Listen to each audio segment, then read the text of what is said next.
kurang sengsara apalagi bangsa ini. Editorial FNN.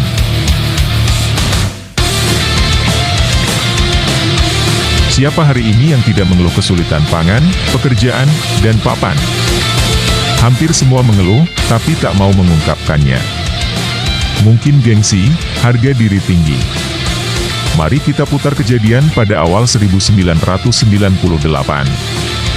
Kaum yang mengklaim reformis, menuduh Soeharto sang diktator. Kekuasaannya mencapai 32 tahun. Jika tidak dihentikan, ia bisa berkuasa seumur hidup. Oleh karenanya, langkah Soeharto harus dihentikan.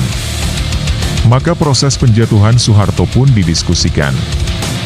Orasi, brosur, pamflet dan buku-buku disebar. Isinya tentang korupsi, kolusi dan nepotisme atau KKN Soeharto dan kroninya. Soeharto dituduh menumpuk kekayaan. Hartanya tersebar dari dalam hingga ke luar negeri. BUMN dikangkangi, PNS dikebiri, ABRI dikuasai dan yayasan-yayasan dialih fungsi. Masyarakat jadi paham. Hati mereka terhenyak. Kesadaran terbangun dan marah. Mahasiswa bergerak. Demonstrasi di mana-mana. Kepercayaan masyarakat terhadap pemerintah luntur, terkikis habis. Kejadian ini terus berlangsung secara sporadis di beberapa wilayah, utamanya Jakarta, Medan, Bandung, Yogyakarta, Surabaya, dan Makassar. Puncaknya, masyarakat dan mahasiswa berhasil menduduki gedung DPR RI. Mereka mendesak Ketua MPR untuk mencabut mandat terhadap Soeharto. Harmoko, sang Ketua MPR anak manis piaraan Soeharto, berpihak pada mahasiswa. Pada saat yang bersamaan, 17 menteri di bawah provokasi Ginanjar Kartasasmita mundur dari Kabinet Pembangunan 7. Akhirnya, Soeharto menyatakan mengundurkan diri pada 21 Mei 1998. Ia membacakan teks, disusun oleh Yusril Iza Mahendra yang kini juga sebagai kaum reformis. Mahasiswa bersorak-sorai. Masyarakat bergembira. Aneka pola dipertontonkan merayakan kemenangan, mirip anak SMA lulus sekolah yang bajunya dipiloks. Sang diktator telah mundur. Langkah berikutnya, undang-undang diubah, era baru telah datang, politisi bagi-bagi kekuasaan. Kini era reformasi tengah berjalan. Presiden berganti, kabinet bergiliran, gubernur dan bupati bergantian. Mereka menikmati kekuasaan. Saking nikmatnya, hasrat berkuasa makin merajalela. Presiden ingin berkuasa lagi, meski konstitusi membatasi. Mereka lupa amanat penderitaan rakyat. Rakyat kini tak mendapatkan keuntungan apapun dari proses reformasi. Apa-apa yang dulu ditentang di zaman Orba, kini ditiru oleh kaum reformis. Apa-apa yang dulu diharamkan, sekarang dihalalkan. Korupsi yang dulu jadi musuh, sekarang jadi sahabat. Kolusi yang dulu dibenci, sekarang dipuji.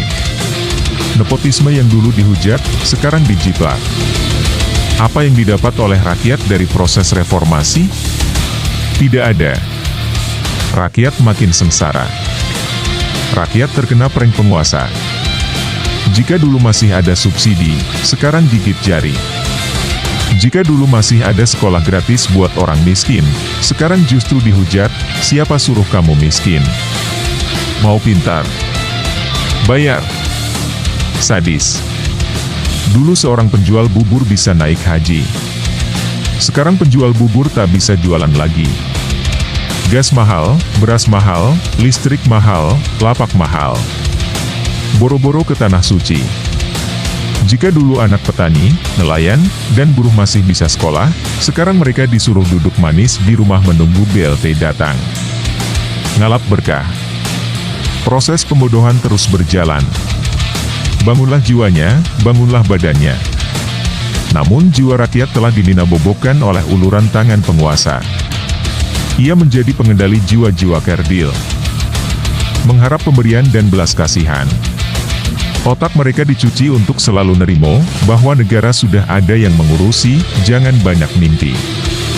Ketakutan disebar, kekhawatiran diumbar, jangan sampai Indonesia jadi barbar seperti Suriah, Irak, dan negara-negara Arab lainnya. Stempel kadrun disematkan. Akibatnya sebagian masyarakat jadi apatis, lemah dan tak berdaya. Mereka ikut membenci saudaranya sendiri oleh gerombolan pengadu domba yang dibiayai. Sadarlah wahai bangsaku. Kekuatanmu telah dipecah belah. Saatnya bersatu melawan para pengkhianat bangsa. Kaum reformis tak lebih baik dari Orba. Mereka hanya follower belaka. Wahai Ketua MPR, Anda tidak lebih gentleman ketimbang Harmoko. Wahai para menteri, Anda tak lebih cerdas dari Ginanjar Kartasasmita. Wahai penguasa, nikmatmu tak akan lama, apalagi jika kau peroleh dari darah rakyat. Wahai rakyat, perubahan tak akan datang hanya dengan berpangku tangan. Jika cara-cara normal tak memungkinkan, gunakan cara-cara abnormal. Keduanya sama-sama konstitusional. Stop jadi jongos ekonomi dan politik rezim Taipan oligarki. Sekarang saatnya bergerak, it's now or never. Tomorrow will be too late. Rotten fish from its head. Sekarang atau tidak pernah. Besok atau terlambat. Ikan busuk dari kepalanya.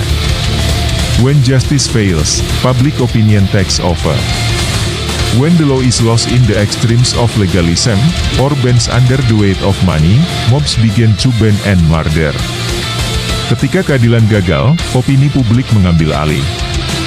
Ketika hukum tersesat pada kejumudan undang-undang atau bengkok karena uang, massa mulai akan membakar dan membunuh. Cepat atau lambat, rakyat dengan caranya sendiri-sendiri, pasti akan bangkit melawan.